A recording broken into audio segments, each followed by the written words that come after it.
تو یہ جو کشمکش ہے انسان کے اندرونی جذبات کی اور بیرونی دباؤ کی، یا اندر ہی ایک قوت ہے جو ایک چیز طلب کر رہی ہے اور دوسری اس کو روک رہی ہے، تو وہ اندر کی جنگ جو ہے یہ بھی انسان کو بیماری میں مبتلا کر دیتی ہے۔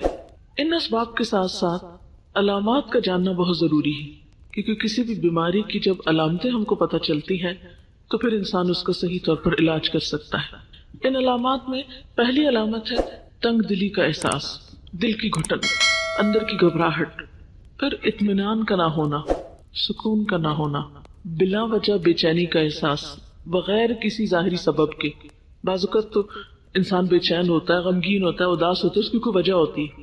مثلا آپ کو پتہ چلتا ہے خدا نخواستہ کوئی عزیز دوست رشتہ دار فوت ہو گیا، کوئی نقصان ہو گیا، کوئی مال کا نقصان ہو گیا، کوئی اور کسی چیز کا نقصان ہو گیا، تو ایسے نقصان انسان کو غم میں یا دکھ یا تکلیف میں مبتلا کرتے ہیں۔ ایک بہت واضح اور آبویس سی ریزن ہوتی ہے، انسان کو پتہ چلتی ہے، لیکن بعض اوقات جب وجہ نہیں پتہ چلتی اور اندر ایک بے چینی ہے تو یہ پھر ڈپریشن ہے، یہ ڈپریشن کی علامت ہے۔ پھر اسی طرح سوچ میں تلخی، نیگیٹو تھنکنگ، ہر چیز کو الٹا دیکھنا، ہر چیز کو الٹا سوچنا، کسی کے سیدھے کام کو بھی غلط سمجھنا، ہر ایک پر شک کرنا، بدگمانی کرنا، یہ بھی اس کی علامات میں سے ہے۔ اور پھر ان ساری چیزوں کے نتیجے میں انسان کی نیند میں گڑبڑ ہو جانا، یعنی اللہ تعالیٰ نے انسان کی ان ساری تکلیفوں کو دور کرنے کے جو اسباب رکھے ہیں، اور اس میں خاص طور پر ایک بہت بڑا سبب جو ہے وہ نیند ہے، جس سے انسان سکون پاتا ہے، اس سے انسان عاری ہو جاتا ہے۔ اور اس وجہ سے آپ دیکھیں کہ بہت سارے لوگ نیند کی دوائیں کھا کر، مسکن ادویات کھا کر سوتے ہیں۔ تو ایسی ادویات کھا کر اپنے آپ کو سلائے رکھنا اور اپنے آپ کو دنیا کے وسائل سے فرار پر آمادہ کرنا، یہ اس کا علاج نہیں ہوا کرتا۔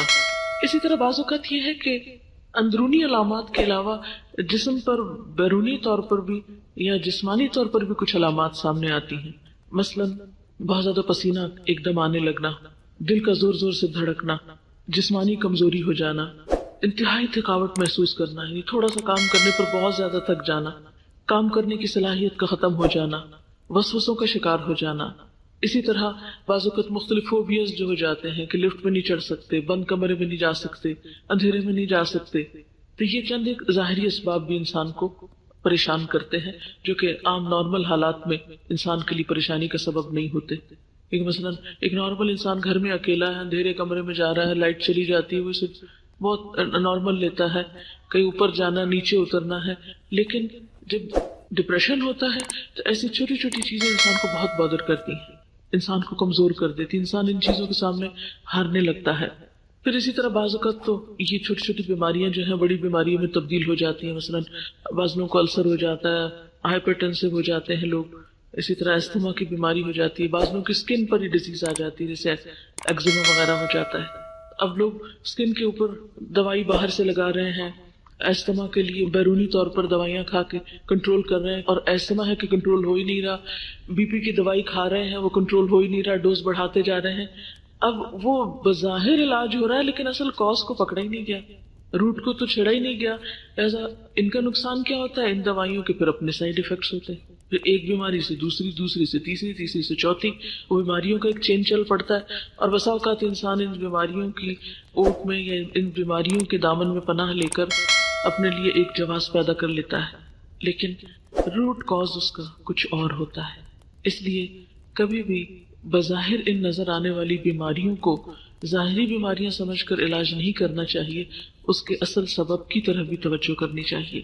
اور اس کے لیے سب سے پہلے یہ کہ درست ڈائگنوسس ہونی چاہیے، تشخیص صحیح ہونی چاہیے۔ عام طور پر علاج کیا کیا جاتا ہے؟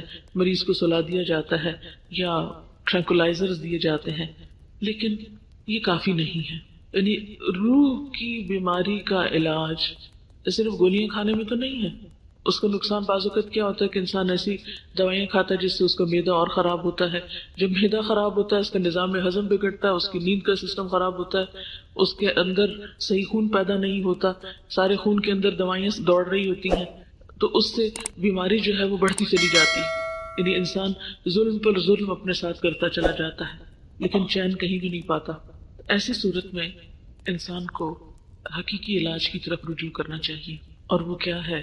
سب سے پہلے سوچ کی درستگی، کیونکہ جب تک سوچ درست نہیں ہوگی، جب تک زندگی کے بارے میں اپروچ ٹھیک نہیں ہوگی، اس وقت تک انسان صحیح نہیں ہو سکتا۔